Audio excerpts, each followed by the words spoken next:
আসসালামু আলাইকুম। আজকের ক্লাসে সবাইকে স্বাগতম। আজকে আমরা উক্তির আরেকটা ক্লাস নিয়ে চলে আসলাম। একটা ক্লাস করিয়েছি আর একটা ক্লাস আজকে করাচ্ছি তোমাদের সুবিধার জন্য, যেন তোমরা দুইটা ক্লাস করে উক্তি সম্পর্কে কোনো সমস্যা না থাকে। তাহলে চলো আমরা ক্লাস শুরু করি।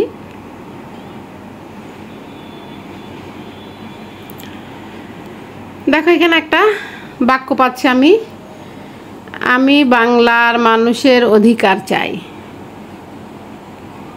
আর একটা বাক্য পাচ্ছি, তিনি বাংলার মানুষের অধিকার চান। এখানে আমরা কি পার্থক্য দেখতে পাচ্ছি? আমরা সর্বনামের পরিবর্তন করেছি, তাই তো? আমি বাংলার মানুষের অধিকার চাই, আমি থেকে তিনি হয়ে গিয়েছে। আমি হচ্ছে উত্তম পুরুষ, এখানে আমি পরিবর্তন করে তিনি করে ফেলেছি, আর চাই পরিবর্তন করে চান হয়ে গেছে। ক্রিয়াপদেরও পরিবর্তন হয়েছে। তাহলে যখন আমরা একটা বাক্য সর্বনামের পরিবর্তন করব, ক্রিয়াপদের পরিবর্তন করব, এবং এই যে কথোপকথন, আমি বাংলার মানুষের অধিকার চাই, তিনি বাংলার মানুষের অধিকার চান, এটা তো একটা মানুষের কথা, তাই তো? কথোপকথন। এই যে কথোপকথন, এই কথোপকথনকেই আমরা কি বলি? ব্যাকরণের ভাষায় বলি এটা হচ্ছে উক্তি। যেমন এখানে বলছে বঙ্গবন্ধু বললেন আমি বাংলার মানুষের অধিকার চাই। এটা হচ্ছে উক্তির দুইটা যে অংশ। প্রথম যে ক্লাস নিয়েছি সেই ক্লাস তোমাদের বুঝিয়েছি প্রত্যক্ষ উক্তি। প্রত্যক্ষ উক্তিতে আমরা এরকম কোটেশন দিয়ে প্রত্যক্ষ উক্তিটা লিখব, এবং পরোক্ষ উক্তিতে আমরা কি করব? বঙ্গবন্ধু বললেন যে সংযোজক অব্যয় যে নিয়ে আসবো, আমি তিনি হয়ে যাবে, বাংলার মানুষের অধিকার চান, চাই চান হয়ে যাবে। তাহলে এই যে একজনের জবানিতে যখন একটা সব বাক্য থাকতেছে, কথক যখন কথা বলছে, কথোপকথন করছে, তখন সেটা প্রত্যক্ষ হয়ে যাচ্ছে। ওই একজনের কথা যখন আরেকজনের জবানিতে মুখে চলে যাচ্ছে, তখন কিন্তু সেটা পরিবর্তন হয়ে যাচ্ছে। এই উক্তিতে হচ্ছে এই পরিবর্তন আছে, একটা প্রত্যক্ষের পরিবর্তন, একটা পরোক্ষের পরিবর্তন। প্রত্যক্ষ থেকে কিভাবে পরোক্ষ করব সেটাই আমরা উক্তিতে শিখব। তাহলে এখানে আমরা সর্বনামের পরিবর্তন করেছি, ক্রিয়াপদের পরিবর্তন করেছি, এবং যে সংযোজক অব্যয় নিয়ে এসেছি। তাহলে আমাদের আজকের মূল উক্তির সংজ্ঞা হচ্ছে কোনো কথকের বাক্যকর্মের নামই হচ্ছে উক্তি। কোনো কথক যে কথা বলবে তার যে বাক্যকর্ম, সে বাক্যকর্মটাই হচ্ছে আসলে উক্তি। এখন দেখো আর একটা উদাহরণ দিচ্ছি। তিনি বললেন বইটা আমার দরকার। এটা হচ্ছে প্রত্যক্ষ। তিনি বললেন যে বইটা তার দরকার, এটা হচ্ছে পরোক্ষ। তাহলে উক্তির দুইটা ভাগ, একটা হচ্ছে প্রত্যক্ষ আর একটা হচ্ছে পরোক্ষ। যখন আমরা প্রত্যক্ষ করব তখন এখানে কোটেশন দেওয়া থাকবে, কমা দিয়ে কোটেশন দেওয়া থাকবে, দাঁড়ি থাকবে, কোটেশন ক্লোজ থাকবে। যখন আমরা পরোক্ষ উক্তি করব তখন এই কোটেশন উঠে যাবে, যে সংযোজক অব্যয় বসবে, এবং সর্বনামের পরিবর্তন করতে হবে, ক্রিয়াপদের পরিবর্তন করতে হবে। এরকম আরও কালবাচক শব্দের পরিবর্তন আছে, আমরা পড়তে পড়তেই মোটামুটি জানতে পারবো। দুইটা ক্লাস আমি দিচ্ছি তোমাদের উপকারের জন্য। দুইটা ক্লাস দেখলে ইনশাল্লাহ উক্তি নিয়ে আর কোনো সমস্যা থাকবে না। তাহলে উক্তির দুইটা ভাগ দেখলাম আমরা, একটা প্রত্যক্ষ আর একটা হচ্ছে পরোক্ষ। তাহলে উক্তির দুই প্রকার, প্রত্যক্ষ এবং পরোক্ষ। পরের অংশে বলতেছে প্রত্যক্ষ উক্তি, যে বাক্যে বক্তার কথা অবিকল উদ্ধৃত হয় সেটাই প্রত্যক্ষ। তার মানে কি, আমি যে কথাটা বলছি, আমার কথাটা অবিকল থাকে, যেটা আমি যেটা বলছি, মনে করো আমি এক্স, আমি যে কথাটা বলবো, ওয়াই কিন্তু ওই কথাটা আমার মতো করে বলতে পারবে না। ওয়াই যখন বলবে তখন ওয়াইয়ের কথাটা কিন্তু পরিবর্তন হয়ে যাবে। তাহলে বক্তার কথা যখন অবিকল থাকবে তখন সেটা প্রত্যক্ষ হবে। প্রত্যক্ষ উক্তিতে বক্তার কথা উদ্ধরণ চিহ্নের মধ্যে থাকে, এবং বক্তার কথা উদ্ধৃত করার আগে কমা ব্যবহার করা হয়। এগুলো দেখে সহজেই প্রত্যক্ষ উক্তি চেনা যায়। প্রত্যক্ষ উক্তি আমরা কি দেখে চিনব? কমা দেখে চিনব, উদ্ধরণ চিহ্ন দেখে চিনব, আমরা যেটাকে কোটেশন বলি। উদ্ধরণ চিহ্ন দেখে চিনব, কমা দেখে চিনব। প্রত্যক্ষ উক্তিতে কি থাকবে? বক্তার কথা অবিকল থাকবে, এখানে কোনো পরিবর্তন হবে না। এরপরে বলছে দেখো পরোক্ষ উক্তি, যে বাক্যে বক্তার কথা অন্যের জবানিতে পরিবর্তিত বা রূপান্তরিতভাবে প্রকাশিত হয় তাকে পরোক্ষ উক্তি বলে। পরোক্ষ উক্তিতে কোনো উদ্ধরণ চিহ্ন থাকে না, এবং প্রথম উদ্ধরণ চিহ্নের জায়গায় যে শব্দটি ব্যবহৃত হয় বেশিরভাগ পরোক্ষ উক্তিতেই যে সংযোজক অব্যয়টি থাকে বলে একে দেখে পরোক্ষ উক্তি চেনা যেতে পারে।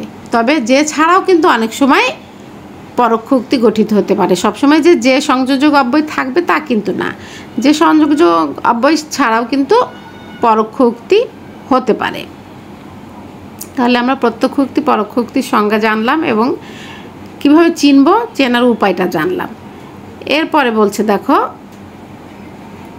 উক্তি পরিবর্তনের নিয়ম। আমরা যে উক্তি পরিবর্তন করব প্রত্যক্ষ থেকে কিভাবে পরোক্ষ করব সেটা শিখব আমরা। তাহলে প্রত্যক্ষ উক্তিতে বলছে খোকা বলল আমার বাবা বাড়ি নেই। পরোক্ষ উক্তিতে কী হচ্ছে, খোকা বলল যে তার বাবা বাড়ি ছিলেন না। বাবা যেহেতু সম্মানিত সেহেতু তাকে ক্রিয়াপদ সম্মানসূচক দিয়ে ছিলেন না দেওয়া হলো, আমার বাবা তার বাবা হয়ে গেল। ঠিক আছে, যে সংযোজক অব্যয় যুক্ত হলো, কোটেশন উঠে গেল, উদ্ধরণ চিহ্ন উঠে গেল।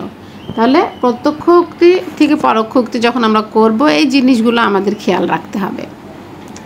তাহলে প্রত্যক্ষ উক্তিতে বক্তার বক্তব্যটুকু উদ্ধরণ চিহ্নের অন্তর্ভুক্ত থাকে, পরোক্ষ উক্তিতে উদ্ধরণ চিহ্ন লোপ পায়। প্রথমে উদ্ধরণ চিহ্ন স্থানে যে সংযোজক অব্যয় ব্যবহার হয়। বাক্যের অর্থসঙ্গতি রক্ষার জন্য উক্তিতে ব্যবহৃত বক্তার পুরুষের পরিবর্তন করতে হয়। যে কি পুরুষের পরিবর্তন করলাম আমরা, আমার তার হয়ে গেল, আমার তার হয়ে গেল। সর্বনাম মানেই তো পুরুষ।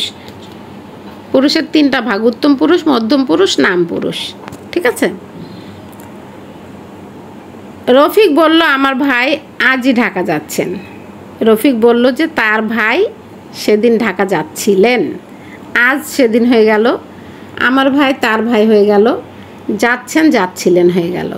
তাহলে দেখো এখানে ক্রিয়াপদের পরিবর্তন হলো, এরপর কালসূচক শব্দের পরিবর্তন হলো, এরপর পুরুষ যেটাকে আমরা বলছি সর্বনামের পরিবর্তন হলো এবং যে সংযোজক অব্যয় যুক্ত হলো।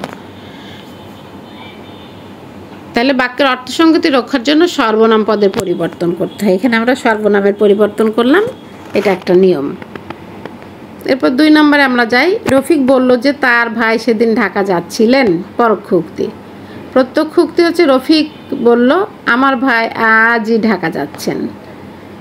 বাক্যের অর্থসঙ্গতি রক্ষার জন্য সর্বনামের পরিবর্তন করতে হয়। দেখো আমার তার হয়ে গেল, যাচ্ছেন যাচ্ছিলেন হয়ে গেল, যে সংযোজক অব্যয় চলে আসলো, কালবাচক শব্দ আজ সেদিন হয়ে গেল। শিক্ষক বললেন আগামীকাল তোমাদের ছুটি থাকবে। শিক্ষক বললেন যে পরদিন আমাদের ছুটি থাকবে। আগামীকাল পরদিন হয়ে গেল, তোমাদের আমাদের হয়ে গেল। ঠিক আছে। তাহলে দেখো শিক্ষক বললেন আগামীকাল তোমাদের ছুটি থাকবে, শিক্ষক বললেন যে পরদিন আমাদের ছুটি থাকবে। তাহলে এখানে কালবাচক পদকে পরোক্ষ উক্তিতে অর্থ অনুসারে পরিবর্তন করতে হয়, অর্থ অনুসারে পরিবর্তন করতে হয়। 4 নম্বরে আমরা দেখি প্রত্যক্ষ উক্তির সর্বনাম ও কালসূচক পদগুলো পরোক্ষ উক্তিতে নিম্নলিখিতভাবে পরিবর্তন করতে হয়। সর্বনাম আর কালসূচক পদগুলো কীভাবে পরিবর্তন করতে হয় সেটা আমরা এখন দেখব। এই যে দেখো এটা তোমাদের এখন যে বর্তমান বই সেই বইয়ে নাই, কিন্তু আমাদের আগের যে ব্যাকরণ বইটা ছিল সেই বইয়ে এই ছকটা ছিল। এই থাকলে সেই হবে, ইহা থাকলে তাহা হবে, এ থাকলে সে হবে, আজ থাকলে সেদিন হবে, আগামীকাল থাকলে পরদিন হবে, আগামী করল এটা হচ্ছে সাধু ভাষায়, করল থাকলে পরবর্তী।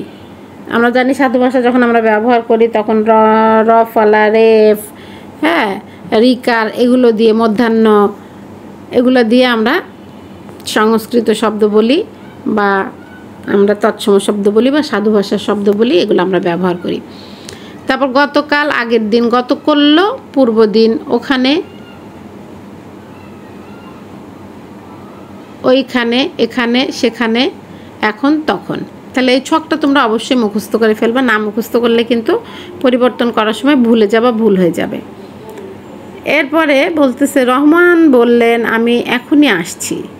রহমান বললেন যে সে তখনই যাচ্ছে। আমি সে হয়ে গেল, এখনই তখনই হয়ে গেল, আসছি যাচ্ছে হয়ে গেল। তাহলে বাক্যের অর্থসঙ্গতি রক্ষার জন্য প্রয়োজন অনুযায়ী ক্রিয়াপদের পরিবর্তন, আসছে যাচ্ছে হয়ে গেছে, ক্রিয়াপদের পরিবর্তন হলো এখানে। এবার বলতেছে সোমেন লিখেছিল শহরে খুব গরম পড়েছে। সোমেন লিখেছিল যে শহরে খুব গরম পড়েছিল, লিখেছে যে হয়ে গেল, শহরে খুব গরম পড়েছে, পড়েছে কি হলো, পড়েছিল হয়ে গেল। এখানে ক্রিয়াপদের পরিবর্তন হলো। অর্থসঙ্গতি, বাক্যের অর্থসঙ্গতি রক্ষার জন্য ক্রিয়াপদের পরিবর্তন। তাহলে আশ্রিত খণ্ডবাক্যের ক্রিয়াকাল পরোক্ষ উক্তিতে সবসময় মূল বাক্যাংশের ক্রিয়াকালের উপর নির্ভর করে। যেমন এখানে আমরা জানি যে একটা বাক্যের মধ্যে প্রধান খণ্ডবাক্য থাকে, আশ্রিত খণ্ডবাক্যও থাকে। তাহলে সোমেন লিখেছিল শহরে খুব গরম পড়েছে, এখানে আশ্রিত খণ্ডবাক্যের ক্রিয়ার কাল এই যে পড়েছে কি হয়ে গেল, বাক্যাংশের ক্রিয়াকালের উপর নির্ভর করে পড়েছিল হয়ে গেল। যে সোমেন লিখেছিল, লিখেছিল দেওয়া আছে না, এটার উপর নির্ভর করে এখানে পড়েছিল হয়ে গেল। শহরে খুব গরম পড়েছে, এটা কি হয়ে গেল, সোমেন লিখেছিল যে শহরে খুব গরম পড়েছিল, লিখেছিল আছে বলে এখানে পড়েছিল হয়ে গেল। ঠিক আছে, এরপরে দেখো বৈজ্ঞানিক বললেন চুম্বক লোহাকে আকর্ষণ করে। এটা তো চিরন্তন সত্য। চিরন্তন সত্য বাক্য যখন আসবে তখন কিন্তু শুধু যে সংযোজক অব্যয় হবে আর যা আছে তাই থাকবে, কোনো কিছুর পরিবর্তন করতে হবে না। চিরন্তন সত্যের উদ্ধৃতির ক্ষেত্রে শুধু কি হবে, যে সংযোজক অব্যয় বসবে, কোনো কিছুর পরিবর্তন হবে না। এরপর বলতেছে প্রশ্নবোধক, অনুজ্ঞাসূচক, আবেগসূচক প্রত্যক্ষ উক্তিকে পরোক্ষ উক্তিতে পরিবর্তন করতে গেলে খণ্ডবাক্যের ক্রিয়াকে ভাব অনুসারে পরিবর্তন করতে হয়। যেমন দেখো প্রশ্নসূচক বাক্যের উক্তি পরিবর্তন, শিক্ষক বললেন তোমরা কি ছুটি চাও, এটা প্রশ্ন করা, প্রশ্নসূচক বাক্য। তাহলে এটা কি হবে, আমরা ছুটি চাই কিনা শিক্ষক তা জিজ্ঞাসা করলেন, আমরা ছুটি চাই কিনা শিক্ষক তা জিজ্ঞাসা করলেন। দেখো এখানে কিন্তু যে সংযোজক অব্যয় দেওয়া হয় না। আমি তোমাদের আগেই বলেছি যে পড়ানোর সময় যে সবসময় যে সংযোজক অব্যয় থাকবে তা কিন্তু না, যে সংযোজক অব্যয় না থেকেও কিন্তু পরোক্ষ উক্তি হতে পারে। আর এটা হচ্ছে প্রশ্নসূচক বাক্য।